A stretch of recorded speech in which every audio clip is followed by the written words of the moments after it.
Week hero class 2 के episode 1 की शुरुआत येओन सी यून द्वारा एक मनोचिकित्सक से अपनी अनिद्रा के बारे में बात करने से होती है। वह रात में सो नहीं पाता है क्योंकि उसे अपने दोस्त सुहो के साथ जो हुआ उसके बारे में बुरे सपने आते रहते हैं, जो अभी भी कोमा में है। सी यून एक नए स्कूल यूनजैंग हाई स्कूल में जाता है। यह उसके पिछले स्कूल की तरह ही अव्यवस्थित है। स्कूल में अफवाहें चल रही हैं कि उसने अपने पिछले स्कूल के किसी व्यक्ति को मार दिया है, इसलिए उसका तबादला कर दिया गया है। अब ज्यादातर लड़के उससे डरते हैं और वे उसके रास्ते से दूर रहते हैं। ह्योमैन स्कूल का गुंडा है और उसका नौकर सेओ जुनताए है। जुनताए ह्योमैन के आदेश पर छात्रों को नाश्ता पहुंचाने के लिए स्कूल में दौड़ता है। जुनताए के पास ह्योमैन द्वारा दिए गए कार्यों की एक सूची है और उनमें से एक अपने सभी सहपाठियों से फोन चुराना है। ह्योमैन स्कूल के दिन के अंत तक बही खाते की जांच करता है और देखता है कि जुनताए ने सी यून को उसके साथ खिलवाड़ न करने योग्य के रूप में चिन्हित किया है। ह्योमैन क्रोधित हो जाता है, जुनताए की पिटाई करता है और उसे दिन के अंत तक सी यून का फोन चुराने का आदेश देता है। जुनताए क्लास मॉनिटर है। स्कूल की नीति है कि छात्र स्कूल के दिन की शुरुआत में अपने फोन जमा कर दें, जिन्हें स्कूल के दिन के अंत में वापस कर दिया जाता है। उस दिन बाद में जब जुनताए शिक्षक से फोन लेता है तो वह सी यून का फोन चुरा लेता है और उसे ह्योमैन को सौंप देता है। जब वह सी यून से उसके फोन के बारे में पूछता है तो जुनताए ऐसा दिखावा करता है जैसे उसे कुछ पता ही नहीं है कि उसके फोन का क्या हुआ। हालांकि जब सी यून अपने खोए हुए फोन के बारे में कोई बात नहीं करता है तो जुनताए को अपराध बोध होता है। वह क्लास के बाद सी यून का पीछा करता है और खोए हुए फोन के लिए माफी मांगने की कोशिश करता है। सी यून को जुनताए के फोन चुराने के बारे में पता है, इसलिए वह जुनताए को मूर्ख समझने के लिए कायर कहता है। उस शाम सी यून की माँ उसके साथ नया फोन खरीदने जाती है। वे सी यून के विदेश में पढ़ाई के लिए जाने के बारे में बात करते हैं और उसे उसके साथ पर्याप्त समय न बिता पाने की चिंता होती है। अगली सुबह सी यून अस्पताल में सुहो से मिलने जाती है। सुहो अभी भी कोमा में है। सी यून उसे सो न पाने और जुनताए को कायर कहने के बारे में बताती है। हालांकि सी यून को लगता है कि वह जुनताए से भी बड़ा कायर है। तकनीकी रूप से सी यून अस्पताल में उसे देखते हुए सुहाओ को संदेश लिख रही है। स्कूल में वह ह्योमैन और गुंडों के गिरोह को स्कूल की सीढ़ियों पर जुनताए को प्रताड़ित करते हुए देखता है। वह अपने पिछले स्कूल में हुई घटनाओं के बारे में सोचता है। एक पल के लिए सी यून गुंडों की पिटाई करने की कल्पना करता है। सी यून अपने विचारों को क्रियान्वित नहीं करता है और कक्षा में जाते समय गुंडों के पास से ही निकल जाता है। जुनताए दोपहर के भोजन के समय सी यून के पास जाता है। वह सी यून के लिए नाश्ता और पेय लेकर आता है क्योंकि वह दोपहर के भोजन के समय तक सोता रहता है। जुनताए ने फोन चुराने और उन्हें ह्योमैन को देने की बात कबूल की। जुनताए का कहना है कि वह ऐसा इसलिए करता है क्योंकि उसके पास कोई विकल्प नहीं है। जुनताए अब और कायर नहीं बनना चाहता है और सी यून से उसे सिखाने के लिए कहता है। सी यून ने जुनताए को न्यूटन के तीसरे नियम के बारे में बताया। बिना किसी क्रिया के कोई प्रतिक्रिया नहीं होगी। घर लौटते समय जुनताए न्यूटन के गति के नियम पर शोध करता है। जब बदमाशों में से एक फोन करता है तो सी यून जवाब नहीं देती। बदमाश बार में शराब पी रहे हैं और चाहते हैं कि जुनताए पैसे दे। जब वह जवाब नहीं देता तो ह्योमैन ड्रिंक खरीदने की पेशकश करता है। इसके बाद ह्योमैन चला जाता है क्योंकि उसे गिरोह के एक संघ में शामिल होने के बारे में पता लगाना है। यह पता चलता है कि संघ सेओंगजे के नेतृत्व में स्कूली बदमाशों का एक गिरोह है। ह्योमैन गिरोह का हिस्सा बनना चाहता है। सेओंगजे एक साइबर कैफे में गेम खेल रहा है। ह्योमैन मौजूदा कार्य को पूरा करने 100 फोन चुराने के लिए और पैसे मांगता है। कैफे में एक बूढ़ा आदमी सेओंगजे के बारे में बुरी तरह से बोलता है। उसे हाई स्कूल का बच्चा कहता है। सेओंगजे अपने चेहरे पर बड़ी मुस्कान के साथ उसका सिर टेबल पर पटक देता है। ह्योमैन डर जाता है और जल्दी से इंटरनेट कैफे से निकल जाता है। अगली सुबह जुनताए जल्दी स्कूल पहुंच जाता है। न्यूटन के गति के पहले नियम की अपनी समझ से वह उन अलमारियों में घुस जाता है जहां ह्योमैन का गिरोह सभी चोरी किए गए फोन रखता है। जुनताए सभी फोन लौटा देता है और प्रत्येक छात्र के लिए माफीनामा छोड़ जाता है। इसके बाद जुनताए कक्षा में झपकी लेता है।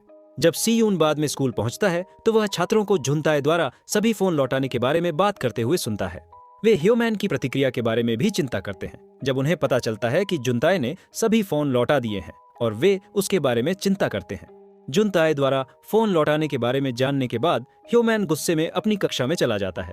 जुनताए जानता था कि ऐसा होगा, इसलिए उसने माउथ गार्ड के रूप में अपने मुंह में एक बन रख लिया और अपना चश्मा उतार दिया। जुनताए ह्योमैन का सामना करने की कोशिश करता है लेकिन उसे बुरी तरह पीटा जाता है। सी यून चुपचाप घटनाओं को देखती रहती है।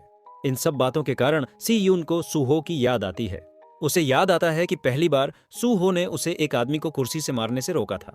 इसलिए जब ह्योमैन पहले से ही असहाय पड़े जुनताए पर कुर्सी का इस्तेमाल करने की कोशिश करता है तो सी यून बीच में आ जाती है। उसी समय ह्यून तक और उसके दोस्त ह्यूमिन के निलंबन के बाद बास्केटबॉल टूर्नामेंट में शामिल न हो पाने की शिकायत करते हैं। बास्केटबॉल टूर्नामेंट के बारे में एक शिक्षक से बात करने के लिए जाते समय ह्यून तक शोरगुल को भांप लेता है और दर्शकों का पीछा करते हुए कक्षा 4 में चला जाता है। इस बीच सी यून ह्योमैन को बिना जवाब दिए बार बार मुक्का मारने देता है। सी यून ह्योमैन के एक मुक्के से बचता है और वह अपना आपा खो देता है। ह्यून तक आगे आता है और ह्योमैन को रोकता है। ह्योमैन और ह्यून तक में बहस शुरू हो जाती है और ह्योमैन ह्यून तक को हू मिन का गुर्गा कहता है। ह्यून तक क्रोधित हो जाता है और कराटे बैक किक करता है जो केवल ह्योमैन की नाक को छूती है। ह्योमैन डर से कांपते हुए अवाक खड़ा रहता है। ह्यून तक ह्योमैन को याद दिलाता है कि वह उसे सिर्फ एक किक से नीचे गिरा सकता है। ह्योमैन कुछ और चिल्लाता है और कक्षा से बाहर चला जाता है। सी यून ह्यून तक की बात को अनदेखा करता है और नर्स के दफ्तर में जून ताई की मदद करने जाता है। जून ताई नर्स के दफ्तर जाने से मना कर देता है। वह कहता है कि वे नर्स के दफ्तर नहीं जाते क्योंकि नर्स बहुत बड़ी बात करती है और ह्योमैन को दफ्तर बुलाया जाता है। फिर ह्योमैन उन्हें फिर से पीटता है जिससे यह एक दुष्चक्र बन जाता है। सी यून जून ताई से पूछता है कि उसने फोन क्यों लौटाए और वह कहता है कि यह न्यूटन के तीसरे नियम के कारण है। जब सी यून ये समझाना चाहता है कि नियम का मतलब यह नहीं है, तभी जून ताई के दोस्त उसे देखने के लिए दौड़ पड़ते हैं। सी यून चुपचाप चला जाता है। बाद में ह्यून तक छात्रों को सी यून के बारे में गपशप करते हुए सुनता है। ह्यून तक दिलचस्पी दिखाता है और वे उसे बताते हैं कि सी यून ने अपने पुराने स्कूल में क्या किया था। ह्यून तक को लगता है कि धूम्रपान करने वाले अपराधियों का समूह सिर्फ दिखावा कर रहा है। हालांकि सी यून के बारे में ह्यून तक की जिज्ञासा जारी रहती है। जून ताई स्कूल के बाद सी यून के पीछे भागता है और उसे कुछ ल्यूटिन और मैग्नीशियम की गोलियां देता है। जून ताई समझाता है कि ल्यूटिन एकाग्रता में मदद कर सकता है जबकि मैग्नीशियम नींद में मदद करता है। जून ताई सी यून को उसकी मदद के लिए धन्यवाद देता है और चला जाता है। उस रात बाद में सी यून अपनी सामान्य नींद की गोलियों के बजाय जून ताई की गोलियां लेने का फैसला करता है। अगले दिन सी यून स्कूल में सतर्क रहता है और दोपहर के भोजन के लिए जून ताई के साथ जाता है। वह गोलियों के लिए जून ताई को धन्यवाद देता है। दोपहर के भोजन के बाद वे ह्यून तक और उसके दोस्तों को बास्केटबॉल खेलते हुए देखते हुए बाहर घूमते हैं। ह्योमैन उनके पास आता है जिससे ऐसा लगता है कि वे एक दोस्ताना बातचीत कर रहे हैं। ह्योमैन सी यून को बताता है कि ह्यून तक उसे पीटने की योजना बना रहा है। सी यून ह्यून तक को घूरता है और उसका ध्यान अपनी ओर खींच लेता है। फिर ह्योमैन ह्यून तक को बताता है कि वह और सी यून करीबी दोस्त बन गए हैं। जून टेक सी यून को बताता है कि वह 5वीं अवधि से पहले वॉशरूम जा रहा है। ह्योमैन का गिरोह उसे खींच कर ले जाता है। इस बीच जब ह्यून तक और उसके दोस्त लंच ब्रेक के बाद अपने लॉकर रूम से बाहर निकलते हैं तो ह्योमैन जगह को उलट देता है। जून ताई स्कूल के दिन के अंत तक 5वीं कक्षा से कक्षा में वापस नहीं आता है। ह्योमैन सी यून के पास जाता है और उसे बताता है कि ह्यून तक जून ताई को उनके जिम रूम में खींच रहा है। सी यून ने जून ताई को एक लॉकर में पाया। उसे लंच ब्रेक के बाद से ही बंद कर दिया गया था। सी यून जानती है कि यह ह्योमैन का काम है। हालांकि जब ह्यून तक को बताया जाता है कि सी यून क्लब रूम में गड़बड़ी कर रहा है और उससे लड़ना चाहता है तो वह गुस्से में वहां पहुंच जाता है। वह सी यून को क्लब रूम से बाहर निकलते हुए देखता है और निष्कर्ष निकालता है कि उसने ही इस जगह को नष्ट किया है। इस बीच ह्योमैन अपने गिरोह के साथ योजना बना रहा है कि ह्यून तक और सी यून के बीच उसने जो लड़ाई करवाई है उसका कैसे फायदा उठाया जाए। घर के रास्ते में सी यून उस खतरनाक शॉर्टकट का इस्तेमाल करता है जहां बदमाश रहते हैं। सी यून को पता है कि क्या हो सकता है और उसने जानबूझकर उस रास्ते का इस्तेमाल किया, यह कहते हुए कि चक्कर लगाना समय की बर्बादी होगी। जैसा कि उसने उम्मीद की थी, ह्यून तक सी यून का सामना करता है। सी यून जानता है कि ह्यून तक उसकी बात नहीं सुनेगा, इसलिए वह उससे लड़ने के लिए कहता है। ह्यून तक सी यून को एक पाखंडी कहता है जो एक संत की तरह घूमता है, जबकि वह अपने आखिरी स्कूल में किसी का जीवन बर्बाद कर देता है। ह्यून तक सी यून के बारे में बात करता है कि उसने सूहो को कोमा में डाल दिया है, जिससे वह और भी ज्यादा क्रोधित हो जाता है। दोनों के बीच भयंकर लड़ाई होती है। इसके तुरंत बाद ह्योमैन और उसके गुर्गे आ जाते हैं। ह्यून तक और सी यून गुंडों से लड़ने के लिए सेना में शामिल हो जाते हैं, लेकिन वे संख्या में कम होते हैं। अचानक पार्क हू मिन एके बाकू आ जाता है। गुंडे उसकी मौजूदगी में डर जाते हैं। ह्योमैन बेसबॉल बैट गिरा देता है जिससे वह सी यून को मारने वाला था। वह हू मिन से विनती करने की कोशिश करता है। हू मिन अपना बास्केटबॉल ह्योमैन के सिर में दे मारता है और वह बेहोश हो जाता है। सी यून हू मिन की सटीकता से प्रभावित होता है। हू मिन पूछता है कि सी यून कौन है, क्योंकि उसने उसे पहले कभी नहीं देखा है। हालांकि उसे लगता है कि सी यून में कुछ हिम्मत है। बाकू ने गुंडों को अपनी नीति की याद दिलाई कि जब यूजांग हाई स्कूल की वर्दी में हो तो लड़ाई की अनुमति नहीं है। फिर बाकू ने गुंडों को भगा दिया। ह्यून तक ने अपने इरादों को गलत समझने के लिए सी यून से माफी मांगी। सी यून बिना कुछ कहे चला जाता है और जून ताए उसके पीछे भागता है। जून ताए सी यून को उन अफवाहों के बारे में सांत्वना देने की कोशिश करता है कि उसने किसी की जिंदगी बर्बाद कर दी है। सीयून जून ताए से कहता है कि छात्र जो कुछ भी कहते हैं वह अफवाह नहीं है और इसीलिए वह कभी भी दूसरे छात्रों से लड़ना नहीं चाहता। अगले दिन निलंबन से बाकू स्कूल वापस आता है। वह कक्षा में जाते समय उत्साह से दूसरे छात्रों का अभिवादन करता है। कक्षा में बाकू गंगहक हाई के साथ अभ्यास खेल मैच खेलने के बारे में ह्यूनतक के साथ गंभीर चर्चा करता है। ह्यूनतक को डर है कि टीम के सदस्य चोटिल हो जाएंगे क्योंकि गंगहक टीम मिक्स्ड मार्शल आर्ट के साथ बास्केटबॉल खेलती है। ह्यूनतक, बाकू, जून ताए और सीयून को कार्यालय में बुलाया जाता है। उन पर ह्योमैन के समूह के सभी लोगों की पिटाई करने का आरोप है क्योंकि वे सभी स्कूल नहीं आए थे। बाकू की मूर्खता तब सामने आती है जब वह शिक्षक से कहता है कि यह आरोप के बजाय एक गलत अधिग्रहण है। शिक्षक उन्हें सप्ताहांत में स्वयं सेवा करके दंडित करता है। ह्यूनतक विरोध करने की कोशिश करता है, ये कहते हुए कि ह्योमैन के समूह को भी दंडित किया जाना चाहिए क्योंकि उन्होंने पूरी बात शुरू की थी। हालांकि शिक्षक उनसे बहस करने के लिए तैयार नहीं है। जल्द ही वे सभी शिक्षक की सजा पर सहमत होकर कार्यालय से चले जाते हैं। हॉलवे में ह्यूनतक ईमानदारी से सीयून से माफी मांगता है, जिसे सीयून स्वीकार कर लेती है। जून ताए सीयून को यूनियन के बारे में बताता है। पड़ोसी स्कूलों के गुंडों का एक समूह जिसमें येओइल हाई, गंगहक हाई, येओसुंग हाई और अन्य शामिल हैं, व्यापार करने के लिए एक गिरोह बनाने के लिए एक साथ आए। ह्योमैन गिरोह का हिस्सा बनना चाहता था, इसलिए उसने यूनियन नेताओं को देने के लिए फोन इकट्ठा करना शुरू कर दिया। हालांकि बाकू ने उसे रोका और यूजांग हाई के छात्रों को झगड़े से बचाने में मदद की। यूनियन के गिरोह के सदस्य क्रोधित हो गए और उन्होंने यूजांग की वर्दी पहने किसी भी छात्र पर हमला करना शुरू कर दिया और उनके पैसे छीन लिए। बाकू क्रोधित हो गया और उसने यूनियन के सभी लोगों की पिटाई कर दी। जुनताए का कहना है कि यूनियन में कोई भी बाकू के सामने टिक नहीं सकता था। यूनियन के नेता अपने गिरोह के सदस्यों को यूजांग हाई को सुरक्षित करने में विफल रहने के लिए ह्योमैन पर हमला करने के लिए कहते हैं। ह्योमैन को यूनियन नेता बेकजिन से मिलने के लिए घसीटा जाता है। ह्योमैन स्थिति को संभालने के लिए कुछ और समय देने की विनती करता है, लेकिन डोंगहा को लगता है कि बाकू के आसपास होने से वे क्षेत्र को सुरक्षित नहीं कर पाएंगे। सेओंगजे फोन पर बातचीत सुन रहा है। बेकजिन उसे बताता है कि उन्हें बाकू का मिलना चाहिए। सप्ताहांत में सीयून, बाकू, ह्यूनतक और जून ताए के साथ घुलने मिलने लगती है क्योंकि वे स्वयं सेवक के रूप में काम करते हैं। बाकू के अजीब व्यवहार और ह्यूनतक के साथ लगातार झगड़े से सीयून मुस्कुराती है। दोपहर के भोजन के समय झगड़े के कारण गलती से सीयून की हुडी पर सॉस गिर जाता है। सीयून सफाई करने के लिए वॉशरूम में जाता है, जहां वह सेओंगजे को बाहर इंतजार करते हुए पाता है। सेओंगजे सीयून की तस्वीर लेता है। जब सीयून डरता नहीं है बल्कि उसकी आंखों में घूरता रहता है तो उसे गुस्सा आ जाता है। सेओंगजे सीयून पर हमला करने की कोशिश करता है, लेकिन वह कुशलता से उसके मुक्कों को चकमा दे देता है। जब सेओंगजे देखता है कि सीयून पास में एक फूल के गमले पर नजर गड़ाए हुए है तो वह हार मान लेता है। शौचालय से बाहर निकलते ही सेओंगजे बाकू से टकरा जाता है।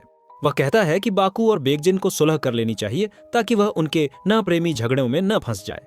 बाकू गुस्से में सेओंगजिन को धमकी देता है कि अगर वे उसके दोस्तों को कुछ किया तो वह उन सभी को मार देगा।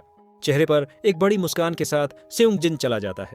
जल्द ही सीयून शौचालय से बाहर आती है और बाकू पूछता है कि क्या वह अंदर किसी से मिला है।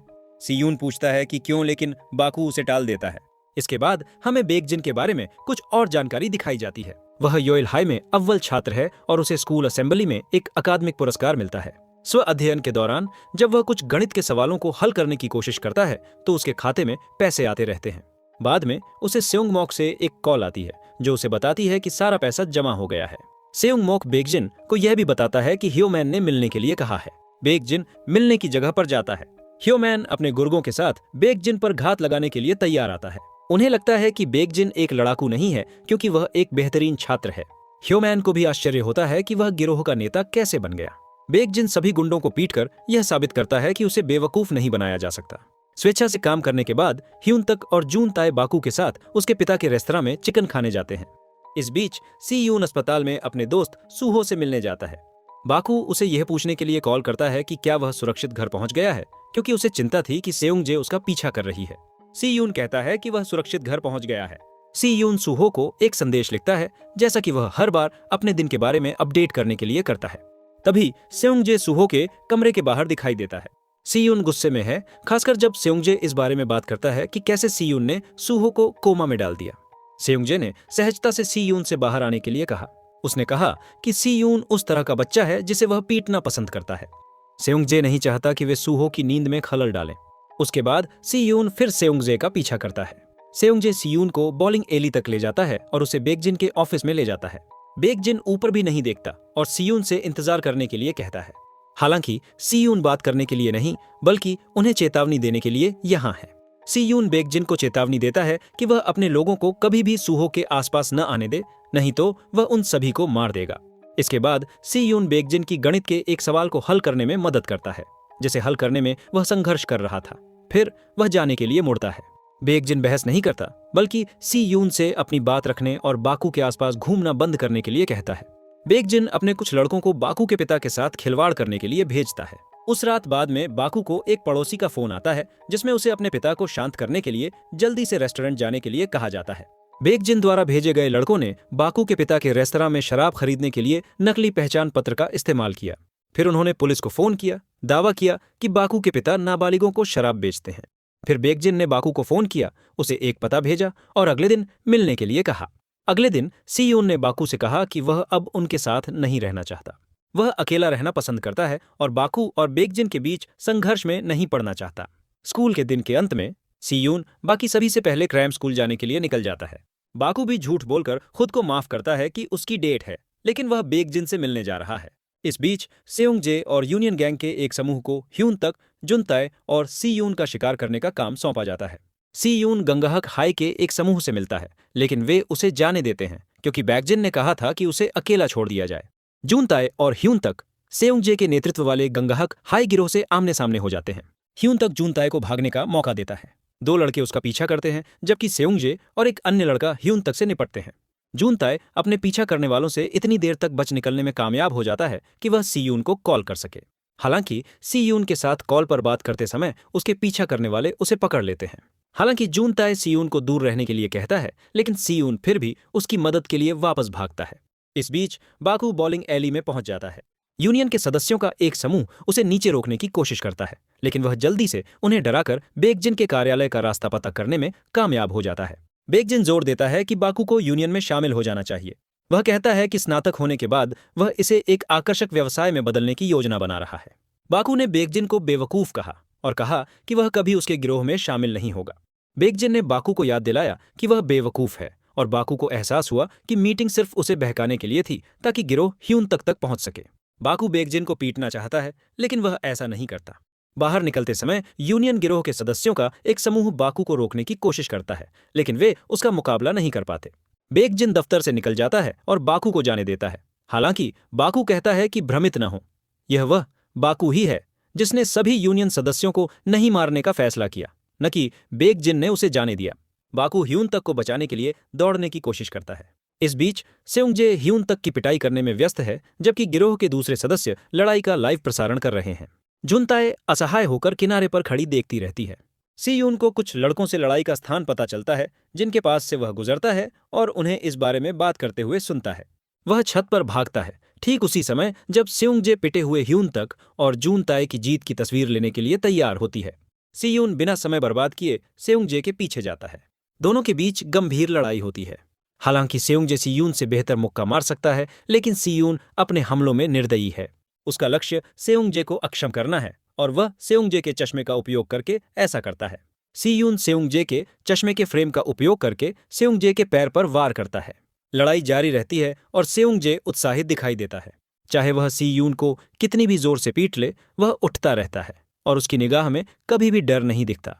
सेयोंगजे ने सी यून को एक घातक झटका देने का संकल्प लिया, लेकिन सी यून ने उसके मन की बात पढ़ ली।